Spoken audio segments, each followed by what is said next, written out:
Hello, Sagittarius. Welcome to your 3 cards for September. So we're heading into a time of a lot of Virgo energy, and Virgo sort of clashes with Sag. It doesn't have to, but often it can. Sag, why? Because you're bold and you want to do things and be free, and you know, if you've made up your mind or you feel something, you just want to follow it. You'll just wing it or risk it.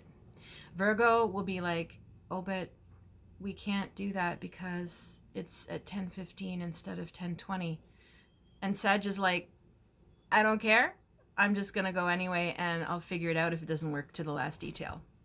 So that is what you might feel up against, because there's so many planets clustered in Virgo from August 29th to September 14th. So it's not that long. That's a little window of time. And if any of you are starting school or you're starting new jobs or new projects under this energy, just know everybody's going to be very detailed and analyzing everything and going over everything with a fine-tooth comb. And you'll have to do your best to be patient with it. And at the same time, it can also be a blessing, because Virgo will find whatever little tiny detail thing is not making the clock work, and they find this teeny tiny piece in this huge machine. The Virgo will find it, and that'll be why. So it can be used to your advantage if you get, the kind of thing that's going on. Think about what area of your life that would be helpful to have all that focus and detail, or going down to the nitty-gritty. So I'm going to be burning something a little different this month. I'm burning juniper, and I got this in Sedona, Arizona a while back, and I'm trying to just bring a little bit of the vortex energy to everybody this month. Sedona, the vortexes are very important. You can feel yourself sort of like vibrating when you're there, sort of spinning, and the juniper trees even twist and turn, literally, like you can see the bark twisting off from the energy of Sedona. It's pretty amazing. So I'm just bringing you a bit of that ascension, if you will, or raising your vibe. There you go. So let's just check your cards. So your first card is the King of Swords. The next card is the Ten of Wands. And the next card is the Two of Cups. Well, that's pretty conflictual. Not your life, but the cards are conflicting. All right. What I'm hearing is that the King of Swords is giving somebody mixed messages. If this is you, if you're the King of Swords, then you got to stop doing that. Otherwise, if you're dealing with someone who is the King of Swords, then you need to be a bit careful. Because the one card is oppression and the other card is love, and those are two completely opposite. And the King of Swords is very clever. Normally, he's clever enough to outsmart most of us. He's going to be very intellectual, all in his head. He can be brilliant, but just not very good at emotions. Or he can be like downright deceitful, because it's the air element of the mind that he's functioning in, that he's mastered. So if he doesn't have a good grip on his emotions, but he's ethical, then he's going to be this just lovely, smart person that everyone turns to because he knows his shit, But you wouldn't cry on his shoulder, but you'd go to him for solid advice, or for career advice, or to explain something to you, because he's... Now, if it's the opposite, then the King of Swords could be an outright narcissist or sociopath type who knows how to play people and uses that mind mastery to manipulate. I'm leaning towards that one right now, because I see the card of oppression, which is Saturn in Sagittarius, so it's like suppressing the Sag, oppressing or suppressing people's freedom. And the Ten of Swords, the Ten of Wands is always when you've reached you're beyond the point of,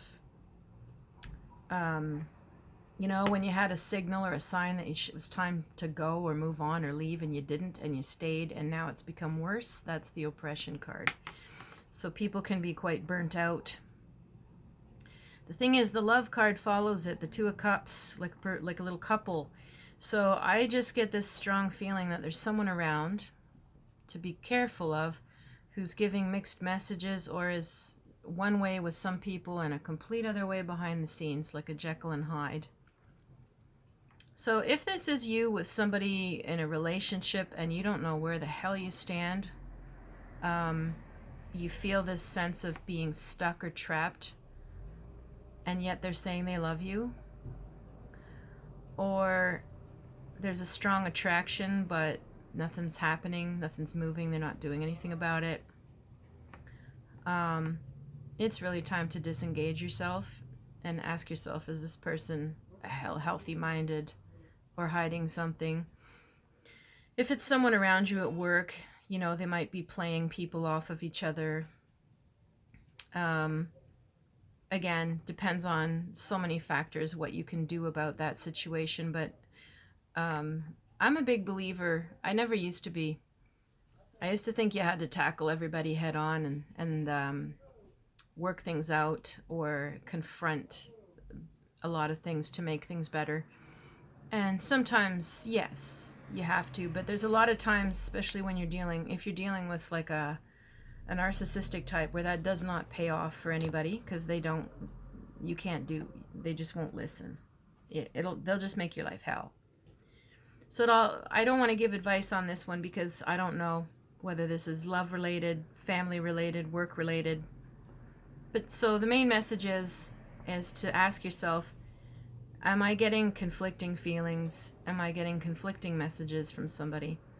And if you are, I would say step back, disengage, and take a look.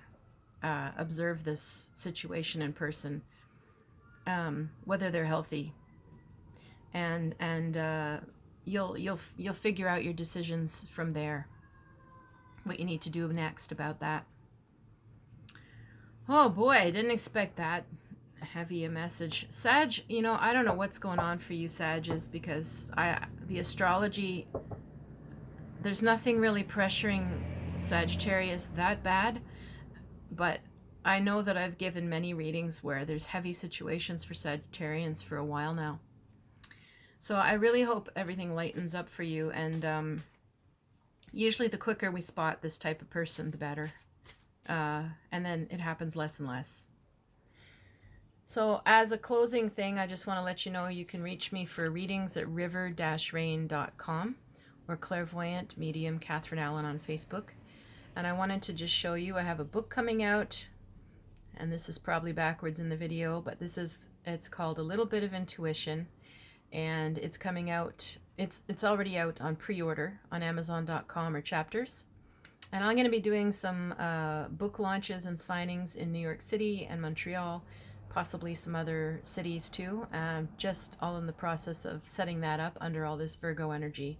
It's a perfect time for planning that stuff. But if you'd like to order it, I would be very happy. It's all about identifying what is real and not real when it comes to your intuitive abilities. How do you know, and how do you develop it? And I'll be offering and creating online courses and trainings and circles, and I'm just super happy. I hope that you'll order it or come to a signing and meet me. All right. I wish you a wonderful month, Sag.